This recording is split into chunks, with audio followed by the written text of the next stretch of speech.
Hey y'all, welcome to another episode of Good Enough Girl. I'm Becky, coming to you from Kirkland, Washington. And I just like to share stuff about life, stuff about knitting, stuff about any crafts and hobbies. Like I do my nails, I like to cook, I love to read, and I love to watch TV. So the funny thing is, like, for years and years, people would always say, oh, what are your hobbies? And I always felt a little bit inadequate when I would answer things like, oh, I like knitting, reading, and watching TV. Because I live in a place that is just beautiful and full of outdoorsy goodness. And so I always felt like I should be doing hiking, or I should be going fishing or paddleboarding, or taking my dog out on runs and things like that. But I don't run unless I'm being chased. So I'm becoming more and more comfortable saying I love knitting, I love TV, and I love reading. So I am an indoor girl. That would be just my happy place is inside on my couch, knitting a little something and listening to a podcast or listening to an audiobook or watching a little daytime TV because I enjoy talk shows. So I think part of the reason that I decided that I wanted to be have a YouTube channel is because, number one, I love talking. Number two, I am a natural born ham, also known as they call it an actress, I think, in some places. But I'm really a ham. I love to be the center of attention. I don't mind it when people are looking at me, and so here I am. And so those are my hobbies. That's what I love to do. So I'll be talking a little bit about some cool books that I've been getting into lately, and watching a little bit of TV, not a lot. My family, I love to be with my family in the same space. And so we all kind of gather together in the living room, which is kind of it's a great room with our kitchen, our dining space, and our living area.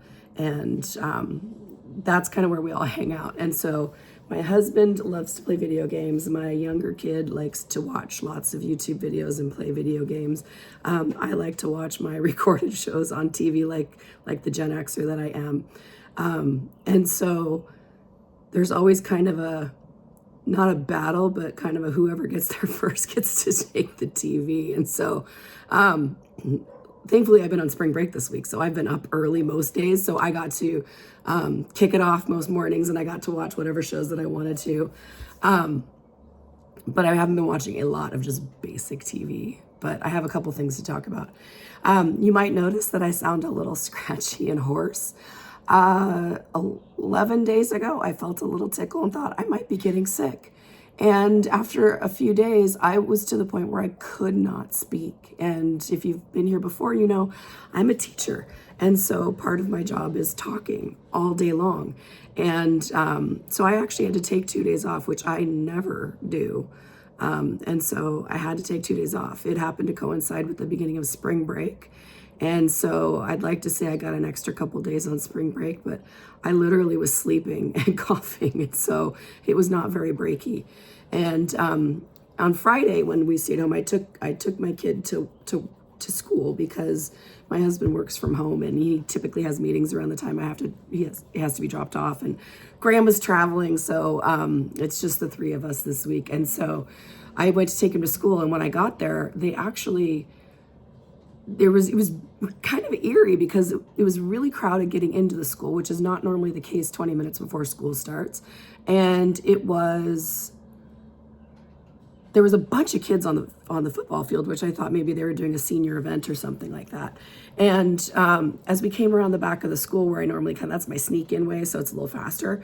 As I was pulling in, one of the teachers was in the parking lot, and basically as soon as I rolled my window down, they said, take him home, take him home, take him home.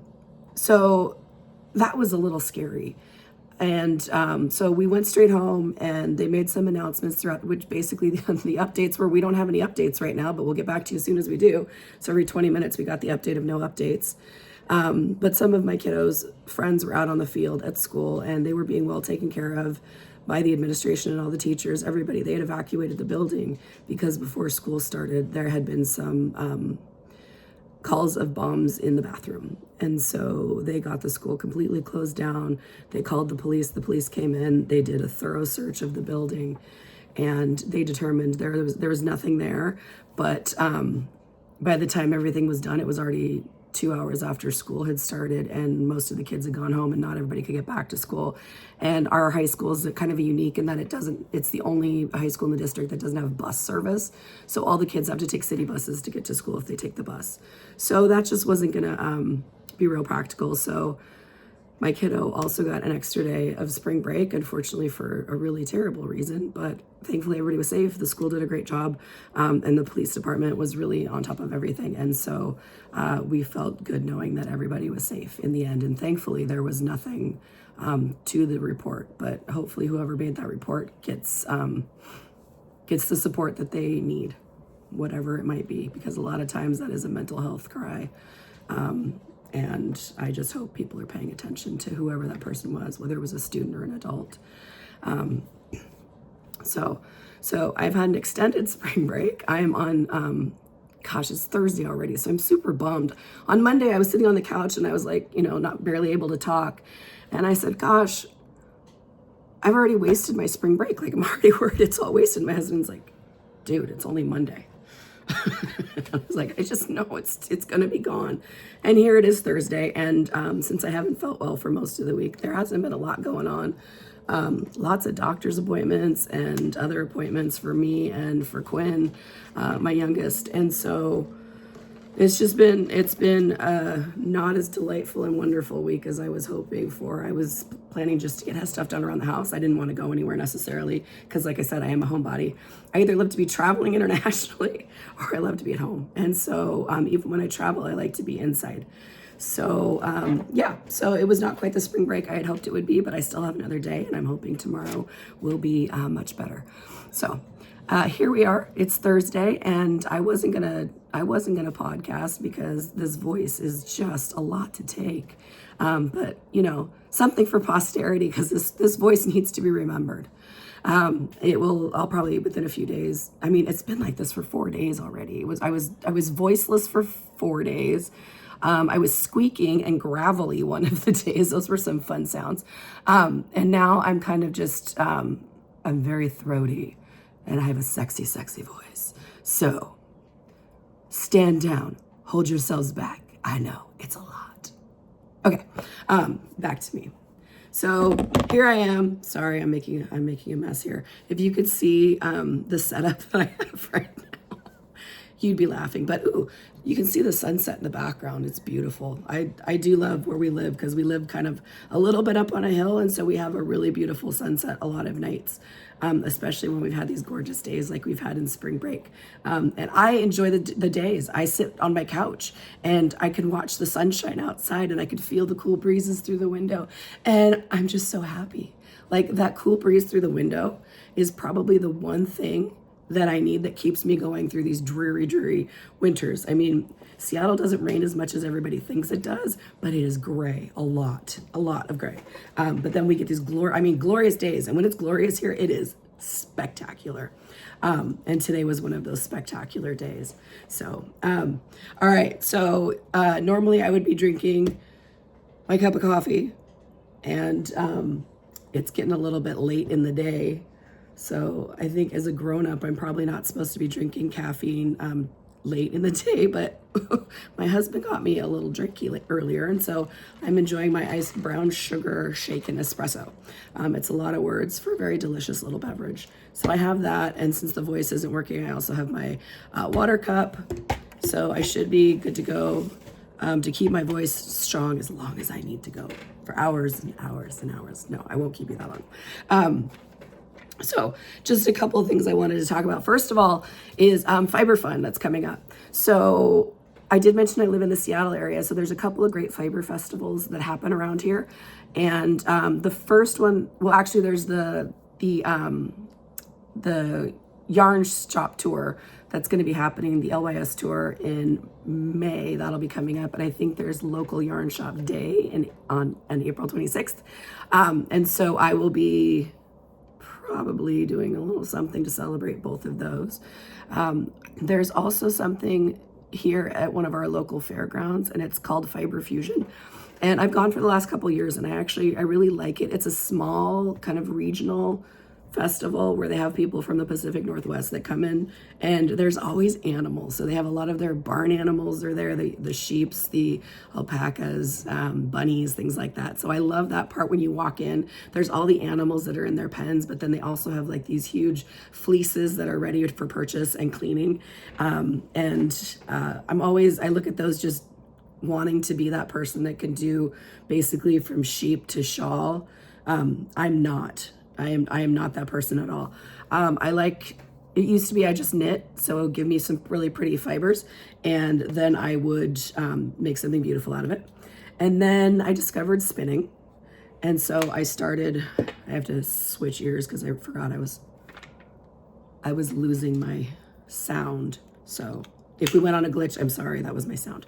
And so I discovered spinning. A woman in my local knitting group, she was a spinner and somebody else was a drop spinner, and I thought that looked really cool. And so I started it about 1.5 years ago, and I love the rhythm, I love the routine, and so I've gotten into that a little bit. And so of course then I started wanting to spin some beautiful yarn, and so I've been working on a couple of different spins. And I really need to get back to it because I really do enjoy it, but I feel like I need to finish something in the knitting world. And so I'm kind of pushing myself to just keep focused and monogamously knitting so that I can actually get to my other fun hobbies.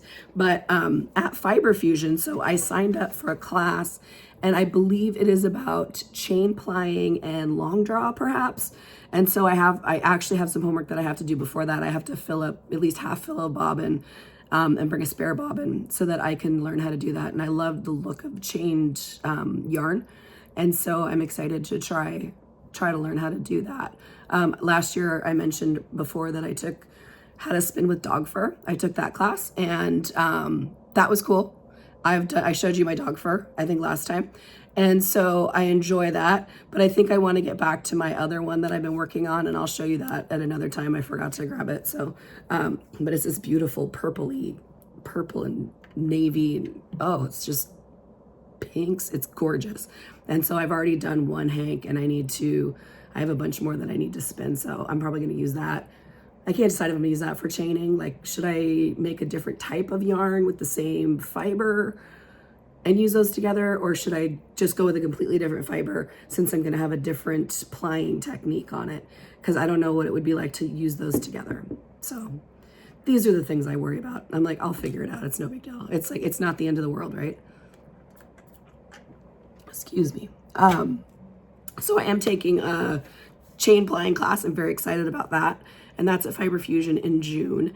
And then in August, we have the Flock Fiber Festival, which has become, it seems like this very big, probably international event.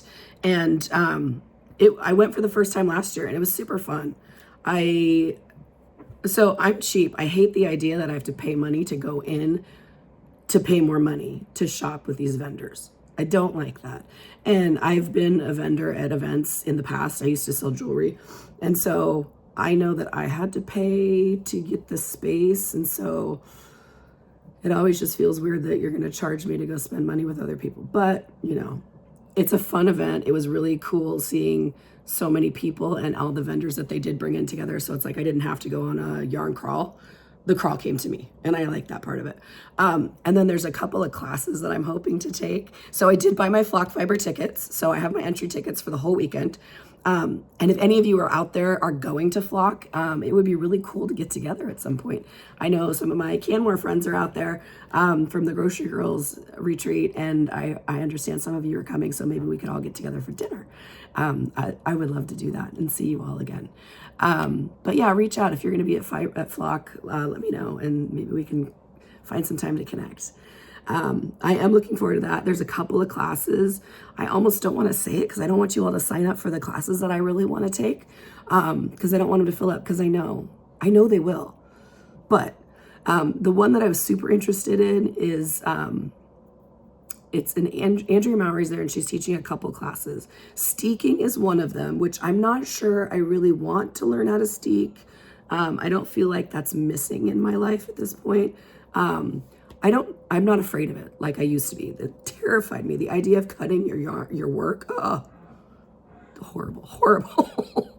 But I'm not as scared of that. I think that I could really I could figure anything out from the University of YouTube, right? But I don't want to have to.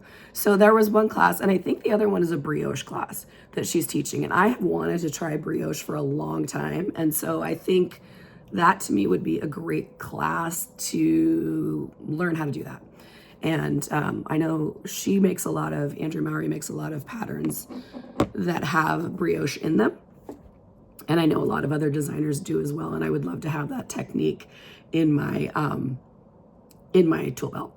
So that's the one I think I'm going to sign up for. There's also a kind of a knit for crocheters and a crochet for knitters class combined.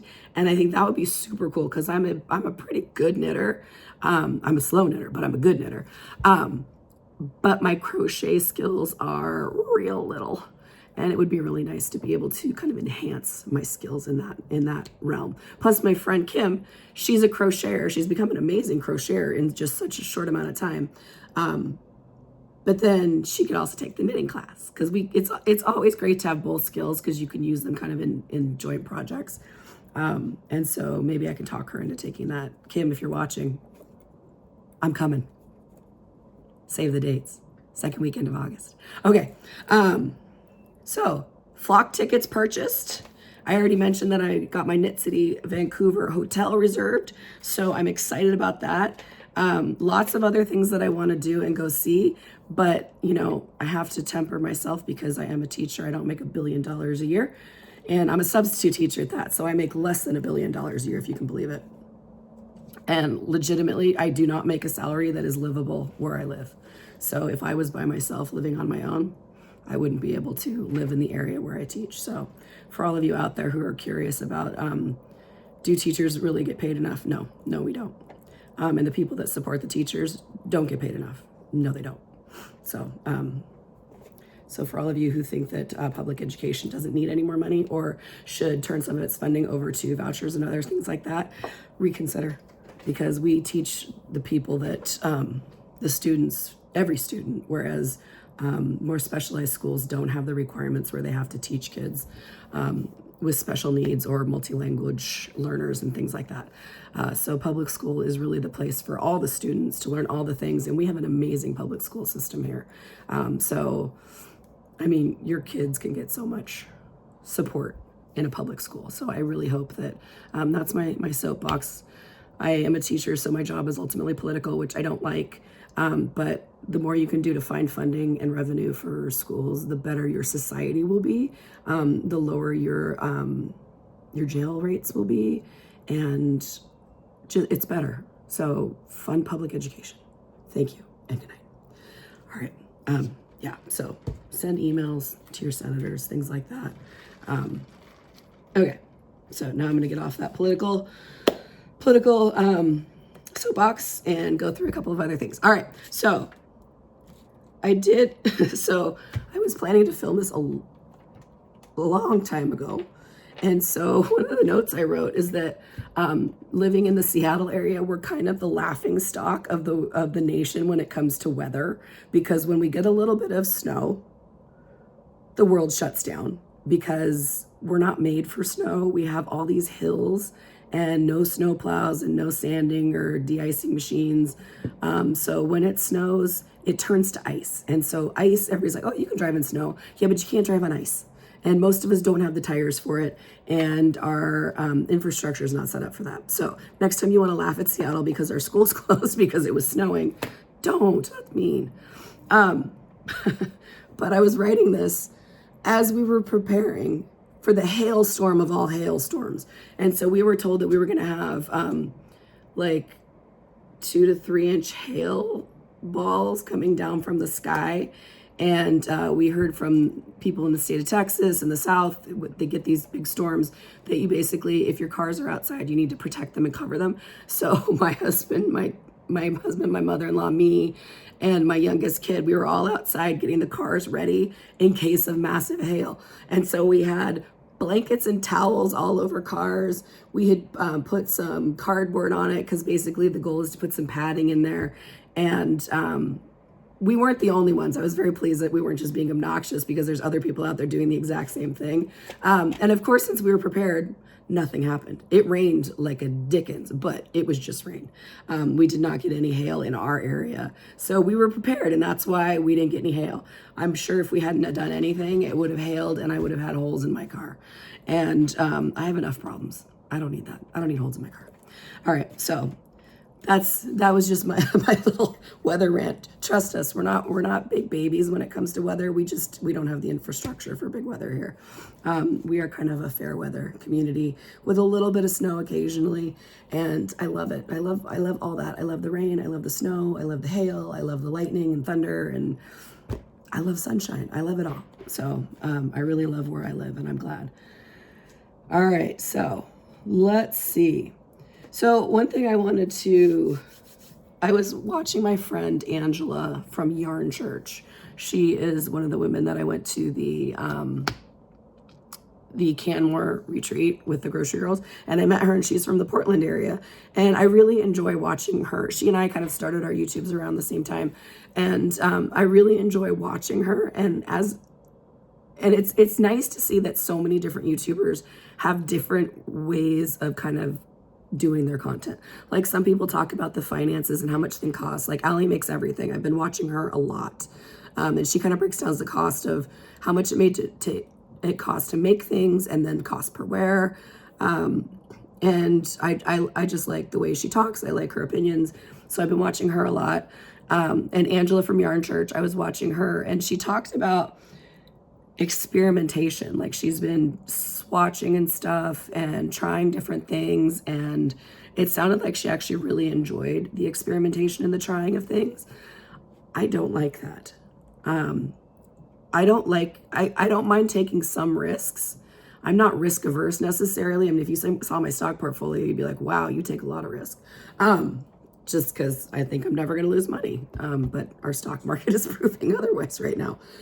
And so she was talking about how much she likes experimenting and trying different color combinations and swatching just to see how things look together. And I know Andrea Mowry says the same thing. It's like, well, try it out, see how it works. Knit it up, create a swatch, start with this. And I'm like, no, I don't have, I knit so slowly. I don't have time in my life to experiment. I don't have time to try new things. I basically go in, make decisions, and go. And sometimes I take risks. Like, I showed the colors for my Caitlin Hunter Easy V sweater, and it's kind of like that smoky purple with 3 different crazy pops of some spin cycle yarns. And I'm eager to see how that turns out, because it had some bold choices.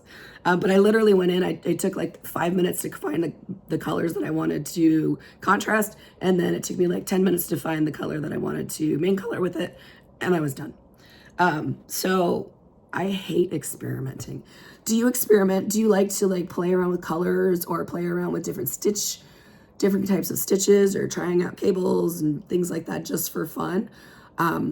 Or you want to get to the goods? Because I think I'm more of a product knitter, where I want to create things, and experimentation doesn't get me to the finished object fast enough. And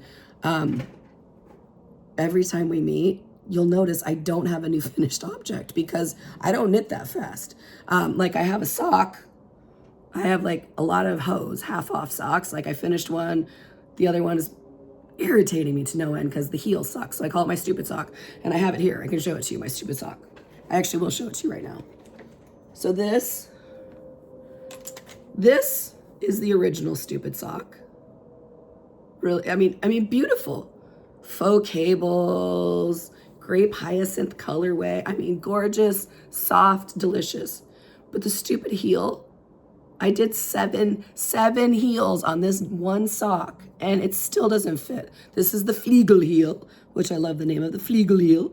And so you can see the Fliegel heel is kind of like a nice little triangular shape. And so that's nice. It looks good, but it doesn't fit over my, I have a really high instep apparently. So this is the stupid second sock. Yes, they've earned their names of stupid. So this one is just literally sitting sitting on a holder, waiting for me to figure out which kind of heel would Becky like to make on this toe-up sock. And so I have other fish to fry, so that one's just literally not in my life right now.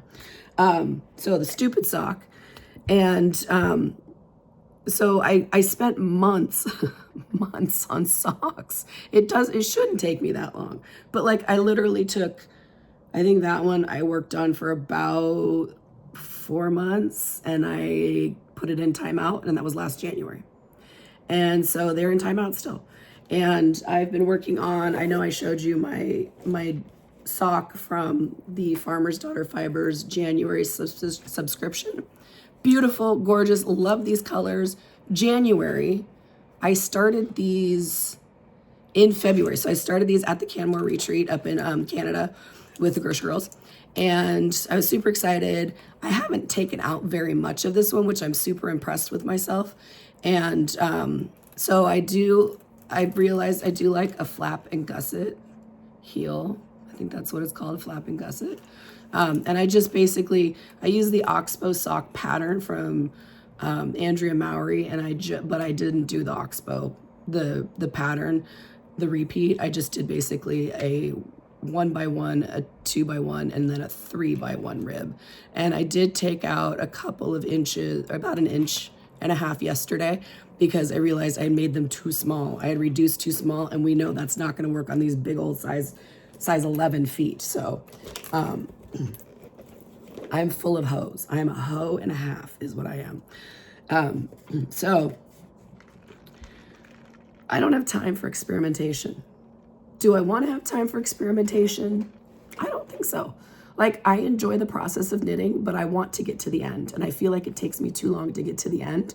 So I have these 2 hands. It's all I've got. I've got 2 hands and like a billion different crafts I want to do. I'd like to be spinning, and then at the same time have my other pair of hands knitting up here, and then I'd like to maybe try some crocheting over on this side. And so my arms, I need to be like one of those Hindi goddesses with all of the arms, because I have too many things I want to do and not enough hands or time or both. So hands, time, both. And when I'm normally substitute teaching, there's times when I can supervise and knit at the same time, and I can kind of keep kids on track and knit. But when I'm teaching full time, can't do that. No, because there's great essays to grade. There is a lot of metric tracking in this, especially for math. And so metric tracking is a big deal. So I have to deal with that pretty regularly. And so there's always stuff that has to be done. So knitting, unless there's a staff meeting and I'm listening, I don't get a lot of knitting time at work. So this week has been awesome because I've been knitting like a crazy person. And so here I am, I'm going to go off on another tangent. So I mentioned before that I'm working on Andrea Mowry's broom sweater. So this is the broom. If I sit like this, it looks like it's all done and it's all FO'd. It's not FO'd. It's seriously whipped. Whip it good, right? Check it. All right. So I've been working all week, and I did get it to, I split for sleeves, and I love this neck. This funnel neck is just spectacular. So I split for sleeves. I put it on some waist yarn right here at the waist because I'm going to be doing ribbing, but I have 2 skeins of yarn left. And so I want to make sure I get my sleeves done completely. And then I think this would be cute even if it had just a short, like if I had a short profile. You know, that's the trend. I'm supposed to wear really high jeans like we used to wear in the 90s, but I've done that already, so I'm over it. But I like to wear a tank top or something under it. So you can see the sleeves are ready for picking up. I have both the sleeves on scrap yarn. I just put this on scrap yarn. I just finished the 7 inches below the armhole. And so I've done this amount of work I did in 4 days. So I have been busting my butt to get the broom out the door. Because I actually would love to finish a sweater in the same year that I started it. And even better, in the 3-month window for the March to May knit along, because I would be able to enter for some prizes. And I'm going to tell you, I like prizes. So even if I don't win, I just want to be nominated. I just want to be in it. So, so this is my broom. It's in the lovely Farmer's Daughter Fibers Oh Dang DK. And in the past, I've shown you kind of the two colors that I got. This is the one, it's called It's Copacetic. And this is the one that my 20-year-old daughter Zoe bought for me for Christmas. And I gotta say, this color is Dream-y. And the yarn is actually really, really soft. I am gonna say it's warm. Like I need a little cooling right now. Oh, that's nice. It's so cozy, and all I want to do is be cozy. I just want to be curled up in a blankie with my fireplace, but I get the hot flashes and it ruins everything. So like right now, I'm a little warm, but I'm not taking it off because I feel like I kind of finished something. I could stop here and just bind it all off and be, look, I have a big old rectangle sweater, but it's going to be gorgeous. It's going to be worth the effort. So I'm going to keep going on that. So that's my broom. And I'm trying not to compare myself to all the other wonderful knitters that are making sweaters because they've been casting off sweaters like crazy, gangbusters. Like, oh, I just finished this sweater and then I'm going to cast on this sweater. And oh, I just finished this one. I'll probably be able to get one or two more done. I'm like, are you kidding me? I can't even get one done, you guys. Come on. And I don't know if it's just because I'm slow or if because I'm meticulous, which, like I said, everything in my world is good enough except for my knitting and my crafts. It's like I have to be so precise. And like I found when I was knitting, I noticed there was a little gap, and I realized when I had knit a stitch, I had gone into the fuzzy stuff. So you can see the fuzzy stuff instead of the actual silk core. And so it snapped, obviously, and made a hole. So I went down and I fixed it because I can't just let that sit. It'll, first of all, come out and I could duplicate stitch it, but I'll know it's there. And even though it was under the arm, I didn't want it like that. So I fixed it. That's what takes so long, I think. I really think I like to overdo things. I like to make it work. I need to make it just right. Never good enough when it comes to crafting. But, like the appearance, good enough. Okay, so you're probably not going to be shocked, but I took a shower today. You might be shocked by that. And I just put my hair up in a messy bun. You should see like the dreadlocks that are starting in there. I hate combing my hair. So normally I just put it right here. So it's not even a fancy bun.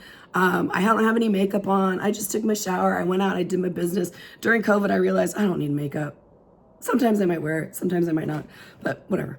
It doesn't impact the beauty that is me. Beauty comes from the inside, right? And I'm gorgeous on the inside and the outside.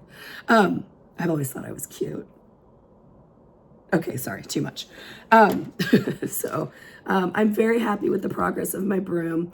I do have other sweaters if for some reason I go wild and crazy and I get this done, because I just have sleeves and ribbing. That could actually be pretty quick. I could do this. I could even finish this by April.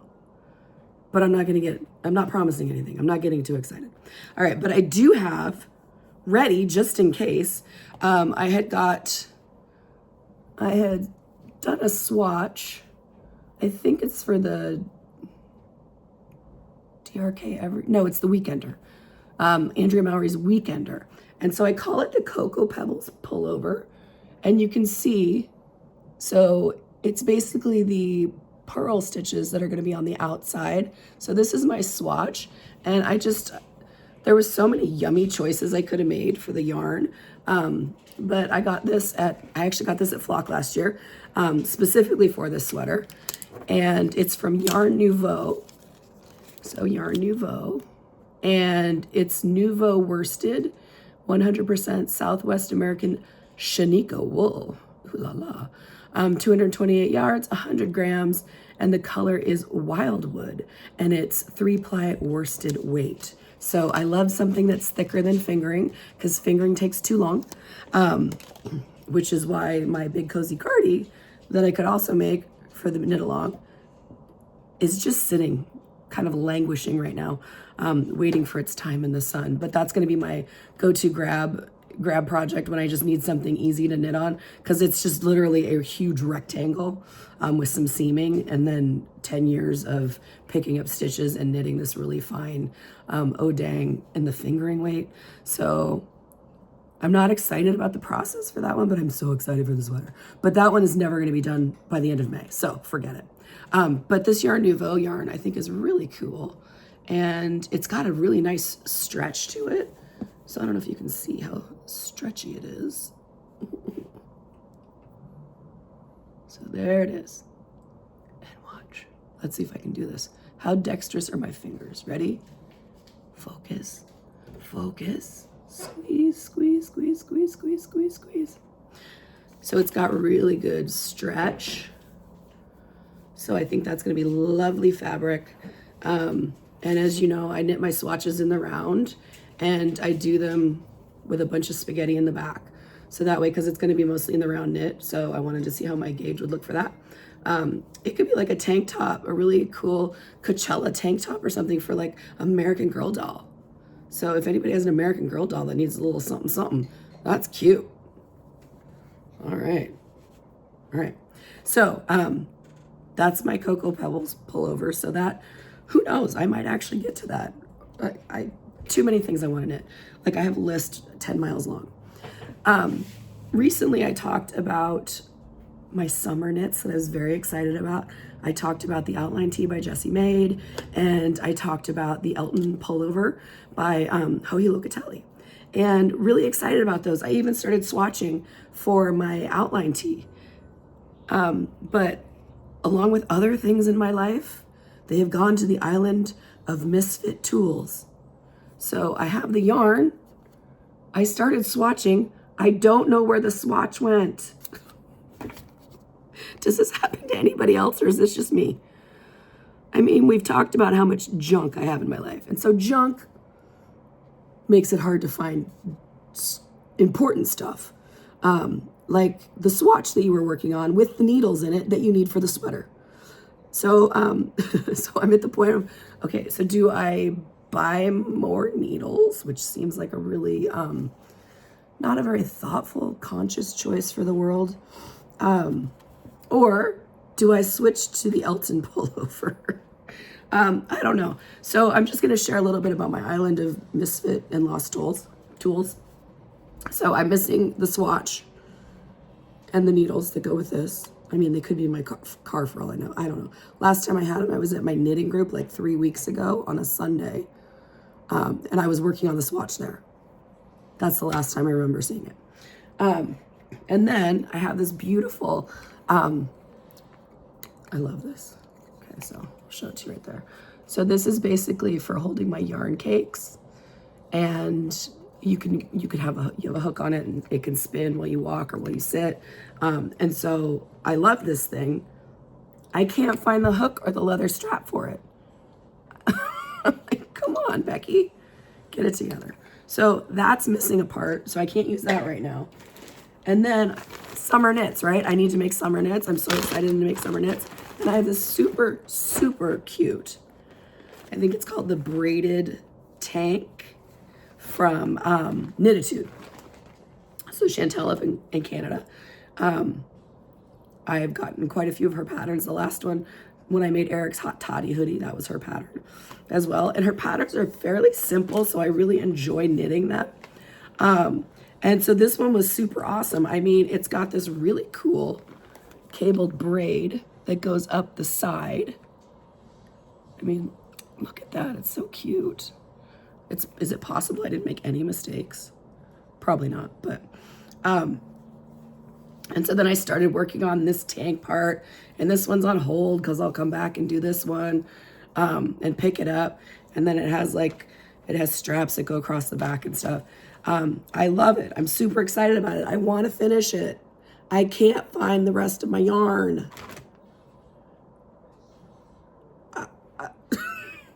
I've looked through bags. I've looked through boxes. I've looked through bins. I've looked through project bags, and I cannot find the rest of my yarn. So I have my swatches. I always keep my swatches, and I tend to connect them together. So like this is 2 different needle sizes to try and swatch for it. And so I have this that I could put in, and then I have this much yarn left. Like I always say, it's somewhere. I'm famous around my house for just saying every time somebody loses something, I just go, well, you know it's somewhere, which drives them nuts. But it's true. Everything is somewhere. I mean, like, the swatches are so pretty. Look at that. Nice big fat ribs. And this was for the actual tank portion of it. And you can see the bottom was done in the ribbing. So I really like that. And it's, so it's by Chantal. I don't know how to pronounce her last name, but her company is Knititude, and I love her stuff. And this is Lion Brand 100% Superwash Merino. In the colorway, let's see, Quail. This is Quail. So, beautiful. I do see that it comes from India. So, that'll be a problem with tariffs. Thanks for the tariffs. Sorry, we're very political today. All right, so there's that. I don't know where that stuff is. I've lost yarn. I've lost swatches. I have needles missing. So, yeah, that's the story of my life. I lose a lot. And, you know, I'm trying to be conscious about my purchasing and not purchasing because I don't want to add to the planet.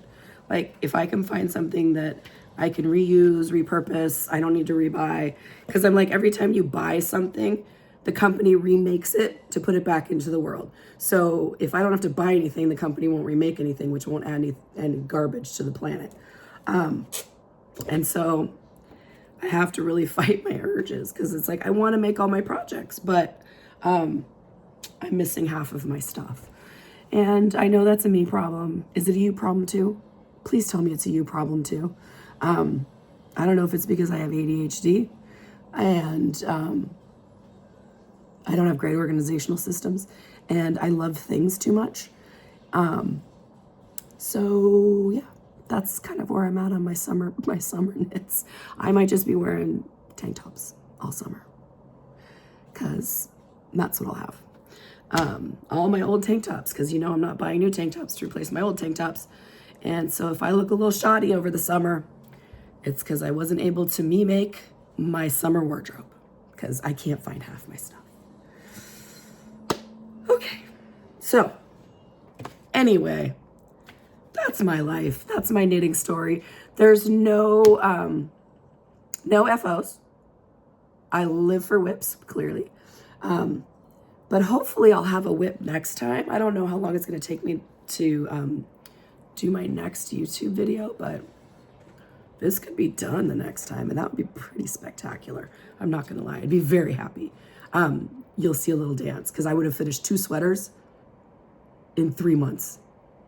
Of course, the other one took me 2 years, but I finished it last month. So, all right. So that I was just, let me know if there's anything else that you wanna know about, you want me to share, you want me to talk about. I did forget to mention my nails. They are super, super grown out, and they need to be redid. This was my original plan for St. Patrick's Day. And so, Peppi Gel colors, and I did it like 3 weeks after St. Patrick's Day, but whatevs. I got a cute little pineapple right there. It doesn't mean anything. Settle down out there. It means I'm a hostess, which I'm not, but I think pineapples are cool. So this is Clover, the color Clover, and this is Mischievous. And this one is Fried Green Tomatoes. And this one's called Boombox Baby. And I am a child of the 80s, so I like that. And then this is Boombox Baby, but it's got SpaceX, which is kind of a milky color on top of it. And they all glow. So I'm very excited. I think everything should glow, but my nails especially should glow. So when Kim and I were at the movies the other night, we were both like, woo, we're glowing in the dark together. And so, yeah, we're kind of goofy like that. All right, let me tell you about a couple books. So we're off the knitting now. Who knows? I'll probably wander back into it. But for right now, we're off the knitting. So I've been listening to audiobooks, trying to get over my guilt of saying I read books when I'm actually listening to a lot of books. But I started listening to J.T. Ellison books. And these are recommended by, let's see, Joji from Grocery Girls. And it was one of the books that she had started reading, the author. I don't know if it was an old recommendation from like, because I've been watching their earlier pods, or if it was a more recent recommendation. But I started listening to one of them, and it was called Tear Us Apart. Fantastic. And I didn't think that I would enjoy reading any books outside of Freida McFadden, because I have the obsession with the Freida McFadden books and the twists and the turns and all the things that happen along the way. J.T. Ellison's got a lot of that in her books too. Not as much twisty, but definitely good and juicy, and things kind of pop up, and there's little nuggets dropped along the way that you may or may not pick up on, but it's really good. So I listened to Tear Us Apart, or Tear Me Apart, and then It's One of Us. I just finished It's One of Us. That was good too. Creepy. Some people are weird, but good. And there was a little bit of a juicy nugget at the end of that one too. And it was about, it's got an infertility storyline. So if you are sensitive to infertility or dealing with that, I'm sorry. And you may want to not go down this path. But if that's not something that you're sensitive to, then It's One of Us was really good. So I just finished that one. I just started Lie to Me, which apparently was the book I should have read before Tear Me Apart.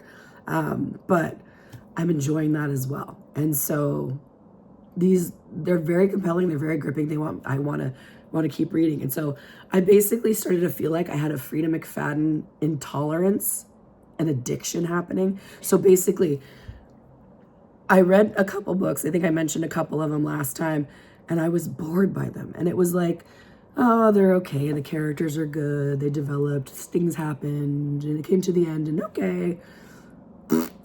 But, and so I was like, I think Freida ruined me. I didn't used to be a murder mystery thriller kind of reader, but after I read hers, they're addicting, and they're like candy, but they're not dumb. They're not dumbed down. They're really good, clever. I think my husband probably could spoil all of them, because he probably could figure out who's doing what to everybody. Because he's that guy. He could write these stories. But I couldn't, and everything is new to me. I forget everything. So if I get to read a book, it's the first time, even if I read it 15 times, and I can't solve a crime. So if you commit a crime around me, I probably won't notice. I'm not very observant. But I'm super fun. And so that's what I do. I don't do the observant. So anything by J.T. Ellison I can recommend. So I'm on the third book by her and really liking it. And if you listen to It's One of Us, the beginning, I think it's the prologue, has just this beautiful kind of an essay almost about what it's like to be a woman, and how you're treated as a woman, and what the expectations are of you as a woman. And like, smile, you'll be so much prettier if you just smiled. It's like, you know what? Piss off. You don't need to tell me how to feel. You don't need to tell me how to look. And I don't really care how I look to you.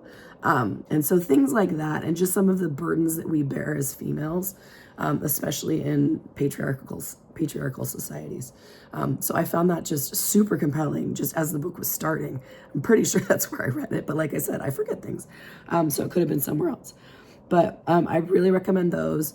I did just finish another Freida McFadden book. It was Do You Remember? And that was, again, different from her. Every book has a different kind of setup and a different kind of ending. And I was blown away again. And it didn't feel like it was as gripping, but I knew there was something going on. And it's like, who's the good guy? Who's the bad guy? Is this good guy really a good guy? Because he doesn't feel like a good guy, but I think he is a good guy. I can't tell. So if you get to her stuff, go for it. And then digging back into my kind of recent past, I read a book by Margaret Montemore called Ona Out of Order. That book blew my mind. So if you haven't read it, it's Ona, and it's OONA, Out of Order. And I don't think it's a spoiler. I'll just basically say it starts in one place and it doesn't end there. But as you read it, it's so cool. And once you read it, you'll understand why it's called Ona Out of Order. And so really, really, I loved that book. And so I know it was kind of like a darling for a while in all the book groups and things. And so I just read it probably a few years ago. And it came to me as I was thinking about, well, what kind of books do I want to talk about? And I loved that book. And I loved it so much that I went to read her other books, and they were okay. Like, I enjoyed them, but they were nothing compared to Own Out of Order. That was just beautiful, well written. The concept was really interesting. And somebody else might say it's pedantic, it's boring. It's like, oh, that story's been done a million times, but I didn't feel like it was. I felt like it was new. And again, everything's new. It's good to have this brain, because I forget storylines, I forget movies, I forget having been to concerts. My husband harasses me all the time about a Harry Connick Jr. concert. And Autumn, if you're watching this, you could resolve this for me. Did you give us tickets to a Harry Connick Jr. concert back when we all lived in San Jose? I don't remember it, but Eric swears we went, and I'm not going to say he's lying because he wouldn't bother. But I don't remember it. And so he says the tickets came from you. So let me know. Text me or comment below. And so so that's kind of what's going on in life. So I'm gonna go rest my voice and finish my iced coffee at 9 o'clock at night, like the champion that I am. But tomorrow is still spring break, so I can sleep in, even though I probably won't, because I've been getting up at like 7 a.m. every day. So I'm terrible. I'm terrible at the vacationing right now. But I hope you have a great week. I hope you enjoy crafting on whatever crafts bring you joy and happiness. And I hope you get out there and you find some new things to watch, to read, to listen to, and people to meet. That's one of my favorite things. And so I'm going to sit back here and I'm going to keep working, and I'm going to try to be good enough as I work on finishing my broom sweater. Take care.